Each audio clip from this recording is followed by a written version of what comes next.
ಇನ್ನು ಸಾರಿಗೆ ನೌಕರರ ಜೊತೆ ಕೆಲವೇ ಕ್ಷಣಗಳಲ್ಲಿ ಸಿಎಂ ಸಭೆ ಆರಂಭ ಆಗುತ್ತೆ.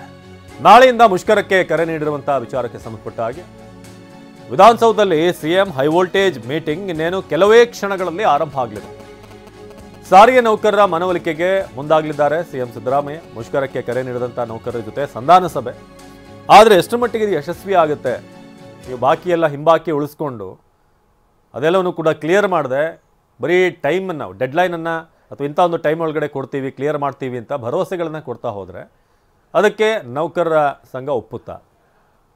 ಸದ್ಯಕ್ಕೆ ಈಗಾಗಲೇ ಸ್ಪಷ್ಟವಾಗಿ ನೌಕರರ ಸಂಘದವರು ಕೂಡ ಹೇಳಿರೋದು ಅದೇನೆ. ನೀವು ಇದೇ ರೀತಿ ಪ್ರತಿ ಬಾರಿ ನಮ್ಮನ್ನು ಕರೆಸ್ತೀರಿ, ಮಾತನಾಡ್ತೀರಿ, ಒಂದು ಡೇಟನ್ನು ಕೊಡ್ತೀರಿ.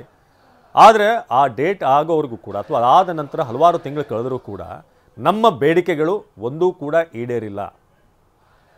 ಹಾಗಾಗಿ ನಾವು ಈ ಬಾರಿ ಪ್ರತಿಭಟನೆ ಮಾಡೇ ಮಾಡ್ತೀವಿ, ಮುಷ್ಕರ ಮಾಡೇ ಮಾಡ್ತೀವಿ ಅಂತ ಹೇಳಿದ್ದಾರೆ. ಆದರೂ ಕೂಡ ಕೊನೆ ಹಂತದ ಪ್ರಯತ್ನ ಈಗ ಇವತ್ತಿನ ದಿನ ಸಿಎಂ ಸಿದ್ದರಾಮಯ್ಯ ಮಾಡಲಿದ್ದಾರೆ. ಇವತ್ತಿನ ಸಭೆಯಲ್ಲಿ ಸಂಧಾನ ಯಶಸ್ವಿ ಆಗುತ್ತಾ ಅನ್ನೋದೇ ಈಗ ಇರುವಂಥ ಕುತೂಹಲ. ಇನ್ನು ನಾಳೆ ಕೆಎಸ್ಆರ್ಟಿಸಿ ಬಿಎಂಟಿಸಿ ಬಸ್ ಮುಷ್ಕರಕ್ಕೆ ನೌಕರರು ಕರೆ ಕೊಟ್ಟಿದ್ದಾರೆ. ಮೆಜೆಸ್ಟಿಕ್ನಲ್ಲಿ ಸಾರಿಗೆ ಮುಖಂಡರಿಗೆ ಕರಪತ್ರ ಹಂಚಿಕೆ. ಮುಷ್ಕರಕ್ಕೆ ಸಹಕಾರ ನೀಡುವಂತೆ ಪ್ರಯಾಣಿಕರಿಗೆ ಮನವಿ. ಪ್ರಯಾಣಿಕರಲ್ಲಿ ನೀವು ಕೂಡ ಸಹಕಾರ ಕೊಡಬೇಕು, ಅನಿವಾರ್ಯ ನಮಗೆ ಮುಷ್ಕರ ಅಂತ ಈಗ ತಿಳಿಸ್ತಾ ಇದ್ದಾರೆ. ಬಸ್ ಇಲ್ಲ ಅಂದರೆ ಕಷ್ಟ ಆಗುತ್ತೆ ಅಂತ ಪ್ರಯಾಣಿಕರು ಹೇಳ್ತಿದ್ದಾರೆ. ಒಂದು ಕಡೆ ಸಂಚಾರಕ್ಕೆ ನಾಳೆ ಬೇರೆ ವ್ಯವಸ್ಥೆ ಮಾಡ್ಕೊಳ್ತೀವಿ ಎಂದಂತ ಯುವಕ.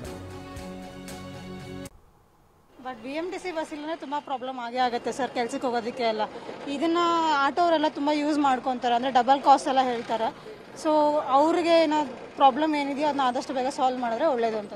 ಸಮಸ್ಯೆ ಏನಿಲ್ಲ ಸರ್, ಫ್ರೀ ಬಸ್ಗಿಂತ ದುಡ್ಡು ಕೊಟ್ಟು ಹೋದ್ರೆ ನಮ್ಗೆ ಅಟ್ಲೀಸ್ಟ್ ರೆಸ್ಪೆಕ್ಟ್ ಇರುತ್ತೆ ಅಂತ ನಮ್ಗೆ ಅನ್ಸುತ್ತೆ. ಈಗ ರೆಸ್ಪೆಕ್ಟ್ ಇಲ್ಲ ನಮಗೆ, ಸೊ ದುಡ್ಡು ಕೊಟ್ಟು ಹೋಗೋದಕ್ಕೆ ಪ್ರಾಬ್ಲಮ್ ಏನಿಲ್ಲ ನಮಗೆ. ನಾವು ಆರಾಮಾಗಿ ಮನೆಗಿರ್ತೀವಿ.